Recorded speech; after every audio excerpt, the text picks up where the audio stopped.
Welcome back to Rüniverse. I'm Andrew, and this is part 3 of my series going over each of the facets of the Rüniverse. This time we're looking at Thyst, which is the purple colored facet.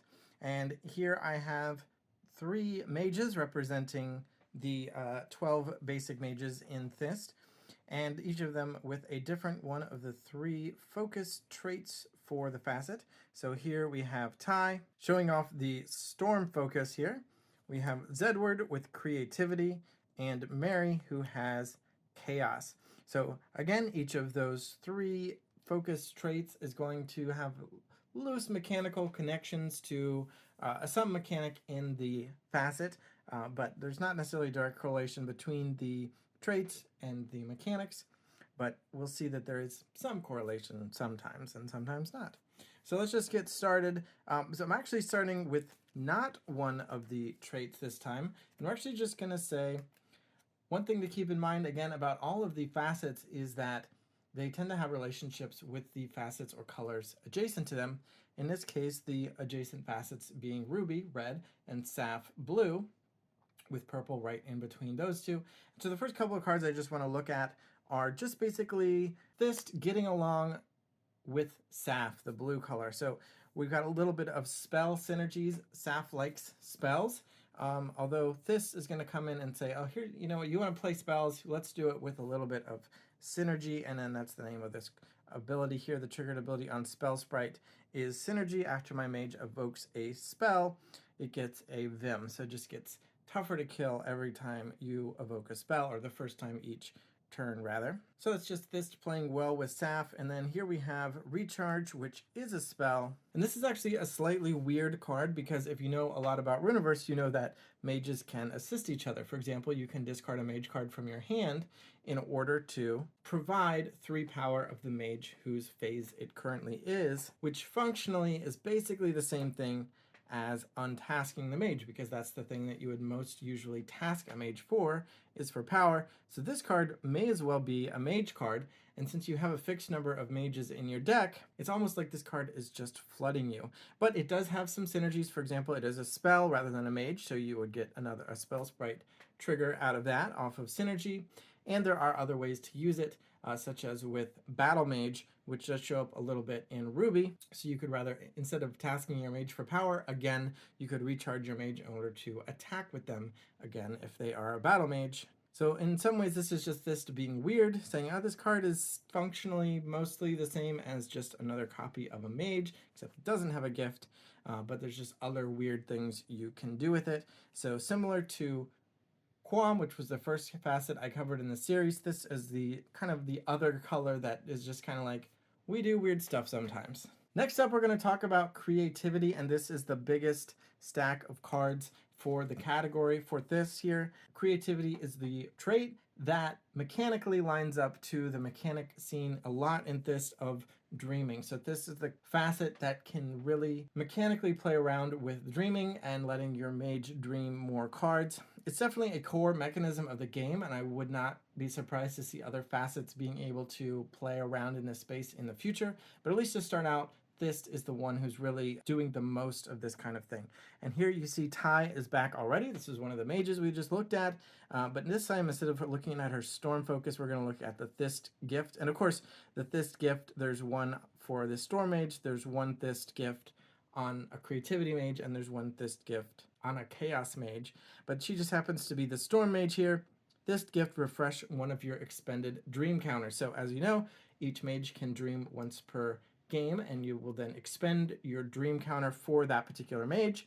The Thyst gift lets you do it again with a given mage. So that is a powerful effect that can provide you with extra cards, because dreaming is a really powerful way to get extra cards. You can get between 1 and 3 basically extra free cards per dream over the course of the game, so that's up to 9 cards. And with the Thyst gift, with a refreshing dream counter, you bring that up to 12, basically adding 1 to 3 cards per dream. So here we have Croak Bat. It's just a level 2 uncommon with Dream Bomb after it attacks and is dispelled. So you kind of throw it in for its own death, and the reward you get is that you get to dream a card. When you dream a card, you get to look at up to 3 pips or 3 cards as normal, as if you were doing a normal dream delve, but you just get to keep one of them in order for your mage to dream that this turn. So that's how dreaming a card works.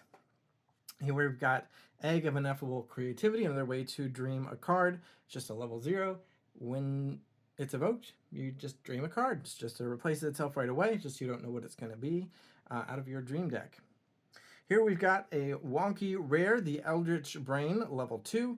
It has roaming, so you can move it around between your mages, and it's actually very powerful in combination with the Rift Leak ability, which triggers when its mage's phase starts. And because of roaming, that can be twice per turn, because say you start your turn with Eldritch Brain in play, or actually, let's say you play this on turn 2, you with your first mage phase, you have them evoke the Eldritch Brain, and then when you after you've evoked it, because roaming doesn't require tasking or any cost, you can just use roaming immediately and move it to your other mage. And then when you start that mage's phase on that same turn, you will already get this Rift Leak trigger, which is that if my mage's dream counter isn't expended, it gets a level +1 counter. And then on your next turn, on turn 3, you could start that mage's phase first maybe, get that ability again, another counter, and then use roaming and move it to another one of your mages. And now at the first opportunity it has to attack, it's already a level 5. So it's very powerful. Or you can use the Dream Fuel, expend 2 of its counters, and refresh the mage's dream counter, which, unlike dreaming a single card, is going to let you dream potentially all of the cards you can pay for out of those up to 3 dreamed cards. We've got Eternity Orb, which is a level 1 relic, uncommon. Task it and pay 1 power to let your mage dream a card. So another way to find cards out of your dream deck. Now this is a good time to mention that dream decks only have 10 cards minimum. So it's generally a good idea to keep deck sizes at their minimums in pretty much any card game where you have control over your deck, because the smaller the deck is, the more consistent it's going to be. But with this, dreaming a lot of cards, especially if you put a lot of dreaming cards in your deck, you might want to have a bigger dream deck just so you don't run out. With all of this effective card draw, you don't want to run out of cards. Now you don't lose for running out of dream deck, but you will stop gaining benefits of potential dreaming effects if your dream deck is empty. So another way to dream, again, is Imagination Mote, a very powerful trigger here, Creativity Dream. With this is the Creativity Focus-based ability at common, which is just refreshes the mage's dream counter if the Imagination Mote was evoked by a mage with a Creativity Focus, a Creativity mage. You just get the whole dream counter back. Again, very powerful, up to 3 cards depending on how many rarity pips you reveal. Extremely powerful rare here is Uncork the Imagination. So honestly, I know this card is broken, or rather could be easily broken, but I just like it. It's a level 0 spell, costs nothing to evoke, and my mage can dream a card. And if the mage evokes that card this turn, you immediately get to do it again, repeating the process, and that will continue throughout the rest of the turn. So if every time your mage dreams a card off of this effect, they get a replacement card, and then if they dream that one or evoke that one, they get another replacement. And so you could potentially, as long as you have enough power, you could evoke your entire dream deck in 1 turn off of just this effect, providing with all those free cards. Question is, how are you going to afford it? Hopefully that's the point where the combo breaks, is you need to actually have enough power for that, but it's definitely has a lot of potential power there. I've already designed a card actually for a small expansion pack for Rüniverse. I'm still working on developing, in part because of the combo with this card. I had to mess around with the numbers on the other new card to make sure they were not broken, because let me tell you, they absolutely were broken. So next up, another rare is the Zapdrack Virtuoso. It's a dragon. It has Dream Eater. After a card that started in your dream deck is discarded, if it wasn't Vim, it becomes my face down Vim. So every time a card that you have dreamed ends up being in your discard pile, it's going to end up as his Vim. And he has Might 2, which means he gets +2 levels for each of those Vim. So he can get big and strong pretty quickly, as long as you are digging into that dream deck. And unlike a lot of other abilities in the game that only look at their own location, the Zapdrack Virtuoso is actually, because it's caring about the discard pile, and discard pile isn't linked to any of your locations, he can actually see basically the entire board, because it doesn't matter where the card's coming from, which location it's coming from. If it goes to the discard pile is location neutral, and so he will get to benefit from that. Then the little baby version is the Zapdrack Whelp. It just has a simple ability. After my mage dreams a card, it gets level +1 this turn. So he gets little boosts and he can become a bigger attacker temporarily as long as you are dreaming up cards. And then finally in this category, we actually have an inversion of the dream ability here, is Aviaphant, which is the pack art card. And it has the ability here that you actually have to expend your mage's dream counter in order to evoke it. So it's actually an anti-synergy with a lot of what's going on. A lot of the creativity and the dreams mechanics are focusing on giving you more dreams. The Aviaphant is actually consuming it, taking it away. Now, of course, you can refresh it. The Aviaphant is a great way to expend your dream counter in order to then regain it later off of perhaps a Thyst gift. But it's just another interesting way to spend your dream counter that isn't just the normal dream delve. And then, of course, to compensate for the fact that it has such an extreme cost, it has boundless strength 4 and ward. So you only pay 3 power, but you end up with a level 7 that your opponent can't choose for their spells and effects. And boundless means it can attack any location regardless of engagement. Next up, I had a little bit of difficulty assigning which mechanical themes I thought matched up with the storm trait, because there's not a lot of storm themed stuff in the set. There's a little bit of storm here, but mechanically it's not really pronounced. What I ended up on is a little bit of disruption. I think storm is probably a disruptive thematically, so it makes sense to match up with that kind of mechanic. And then also just that ends up pairing well with the adjacency to Ruby, and Ruby being a particularly aggressive color. So here we have a little pack of disruptive and aggressive cards, starting off with the Implin Chariot, which actually is listed as a chaos card, but I didn't put it in the chaos section because mechanically speaking, it's not particularly chaotic. It's very powerful uncommon, more powerful actually than a lot of Ruby uncommons if you just want a Ruby aggressive deck. And if you are building a Ruby aggressive deck, remember Ruby mages can evoke Thyst cards, so maybe just go ahead and add this Implin Chariot in if you've got room. It's got drive, which means it evoked tasked as normal, but then it immediately untasks, ready to attack. And the shunt ability lets it pop a guard out of the way, not only making room for itself to hit a bond or a vulnerable creature, but allowing other creatures to make in their attacks as well. Here we have a storm card, the Pupil of the Storms. So this is a storm card, and this is the disruption I was talking about. Jolt, when it's evoked, an opponent discards a card at random, which I don't like a lot of this effect, or rather, I don't like having a lot of these effects in the game, but this is a potentially powerful one. You have the ability to really mess up your opponent, especially if you do evoke this on turn 2 before your opponent has had a chance to play their third mage, because if you rip a mage out of their hand and they don't have that third mage, that can really set them back. But because it's random, you don't have a ton of control over when or where that might happen. But random discard is always annoying to play against, and this is just a common. Next up, another Pupil. This is Pupil of the Unbound. This is just a little aggressive creature, just a level 1, and it has boundless, which means it can attack unengaged mages and their creatures, which basically just means you can ignore engagement. So if you had your mage and their creatures already engage with an opposing location this turn, but you maybe you've broken all the bonds already, and you're wondering what can you do with this little level 1 creature? Well, have it attack somewhere else. Maybe you can throw it into a guard at a different location in order to prep one of your other locations for going after them after they are now removed of their guards. Up next is Spark Mote, so another thematically storm card. It's actually another aggressive one. It's a level 1, and it has the ping ability. If it was evoked by a mage with a storm focus, it attacks for 1. So this is the conditional for the storm focused mage, but getting to attack for 1 can be powerful even if it just pops out a guard. Next up, another storm card is Storm Feven, another little bit of disruption. Task the Storm Feven to give a mage a sap counter, which means they're going to make 1 less power on their turn. It's probably maybe not worth it to spend a card in order to commit it by tasking it just to reduce your opponent by 1 power, but it is just a little bit of a disruption on a little level 1 common. Another aggressive card here is the Surgical Nask. It's just a basic level 3, but I say it's aggressive because of covert. It can choose to attack as though nothing is guarding, which can be pretty powerful. Just ignoring your opponent's guards outright. And another form of evasion here to round it out is Unbound Wyvern, another level 3, but it has boundless. So like the Pupil of the Unbound, it's the same ability, just a different size creature. It can go anywhere on your opponent's side of the table. ignoring whatever other engagement you've done this mage phase. Next up is just a 3-card vertical cycle that I really didn't feel like fit anywhere else.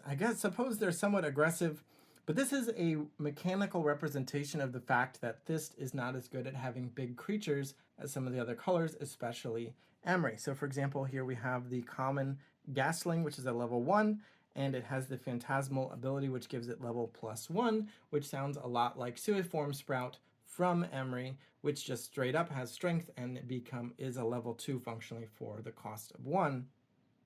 But Ghastling has a few extra quirks here. It can't be attacked by creatures, which is another upside, so your opponent can't target it. Well, they can choose it for spells and effects, but they can't attack it with creatures. However, it can't attack mages, and it can't guard. So being a ghost has its pros and its cons. So it's not straight up strength like Emery, is just very straightforward. The Ghastlings, the phantasmal creatures here, are going to be a little bit weirder to deal with. And that's part of the theme of Thyst. So the uncommon version of that is Elagast, which is the level 2 with Phantasmal 2. So it's the same ability, it's just a level 4 for the cost of 2. And then of course we have the rare Pulchritudegast at level 4, but getting Phantasmal 4, bringing it up to a level 8. So it's big, it can fight pretty much anything. But again, it's not going to be able to attack mages, and it's not going to be able to guard. And forgive me if I kind of saved my favorite for last here, but here we have 4 cards for Chaos. So Chaos is where I have snuck in the dice rolling into the game. So this is the color that says, yeah, let's roll the dice. So first up is a very straightforward uncommon here is Star Shards.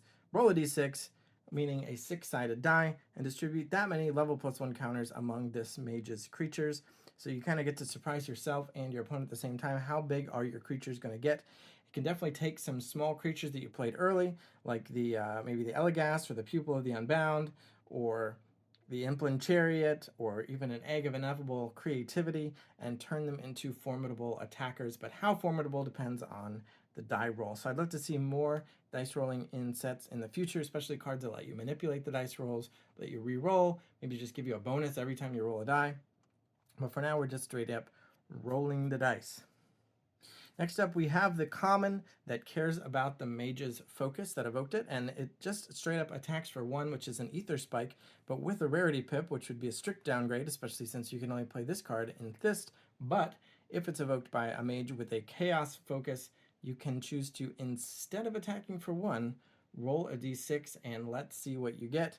On a 1, you have to discard a card, but variable attacks for 1. So basically you get the same effect as if you hadn't rolled the die, but you also have to discard a card, so rolling a 1 is definitely a downside there. But on a 2 to 4, you discard a card, and if you do, it attacks for 4. So in Rüniverse, you don't have to choose your targets upon casting. You can choose it as you're resolving the card, so you can choose what to attack based on how much you're attacking for. So on a 2 to 4, you might have to discard a card, but if you need to hit something a little bit bigger, you can potentially take out something that's level 4. If you roll a 5, it just straight up attacks for 4, and you don't have to discard a card, which is great. And on a 6, you get the attack for 4, and you get to draw a card. So Variable can definitely pay off if evoked by a Chaos Mage and a good die roll. Next up, we've got the rare Rift Creeper, just a little level 1, innocuous, but it has the activated ability Energize, task it and pay 2 power to roll a d6, and my mage gains that much power. So on an average, a d6 is going to yield 3.5.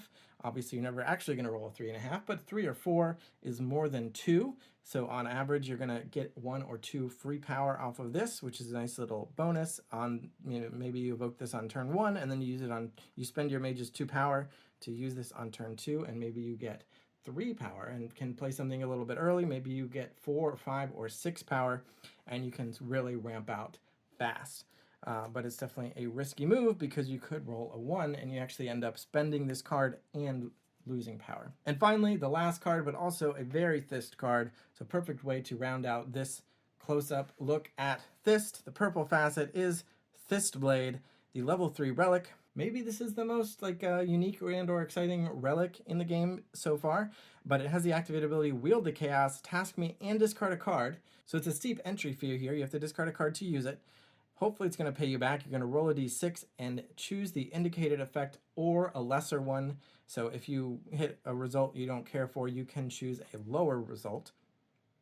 But on a 1, it's no effect. That is a huge downside. Now keep in mind you can use it right away. So you can task your mage for 3 power, for example, on turn 3. Evoke the Thyst Blade. Relics do not come into play tasked. So you could immediately wield the chaos. You will have to discard a card, but you can then discard a card and roll and see what you get. Now, of course, 1 is going to be no effect. You wasted that card and you played this Thyst Blade and you got nothing out of it. On a 2, though, you get to put a level +1 counter on one of your creatures. That's not really worth a level, or that's not worth discarding a card, but it's something. On a 3, you get 3 power. So a lot of times the card you're discarding might be an excess mage you really didn't need. You could always discard a mage for 3 power anyway. So that's kind of just a even swap of a card for a card. But hopefully you're going to be able to make use of that 3 power. On a 4, you get to draw a card, so you get to replace the card you just discarded. But on a 5, you get to choose 2, 3, and 4. So you're going to get a level +1 counter, gain 3 power, and draw a card.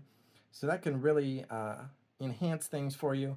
But what you're probably hoping for is the 6, which gives your mage Battle Mage 4 until end of the game, which means the mage can attack and be attacked as though it were a level 4 creature, which means if your opponent wants to break any bonds at that location, they're going to have to deal at least 4 damage in order to break a bond, and that mage is going to be dealing 4 back to the creature that attacked. So in addition to having to commit bigger attacks to your mage, they can't just throw little level 1s at you. I mean, they can, but they're going to need like 4 level 1s to add up to 4 damage and break a bond. And meanwhile, that mage is going to be dealing 4 damage back to each of those level 1 attackers and dispelling them along the way. And just if you wanted to attack with a battle mage instead of tasking them for power, maybe instead of evoking spells, you can task them and attack with the mage as a level 4 creature. And then maybe you use the Thyst Blade and hit the 5 or the 3 and they get power anyway, or maybe you use the recharge spell we looked at earlier and untask the mage and attack with them again. So Thyst Blade definitely has upside and downside. It's not for the faint of heart, it's for the people who like to roll dice. And that is pretty much a good look at Thyst, the purple facet. Thanks for watching. Next up will be Emery, the green facet, so stay tuned next week. That should be going up. Subscribe so we can get more subscribers, and bye.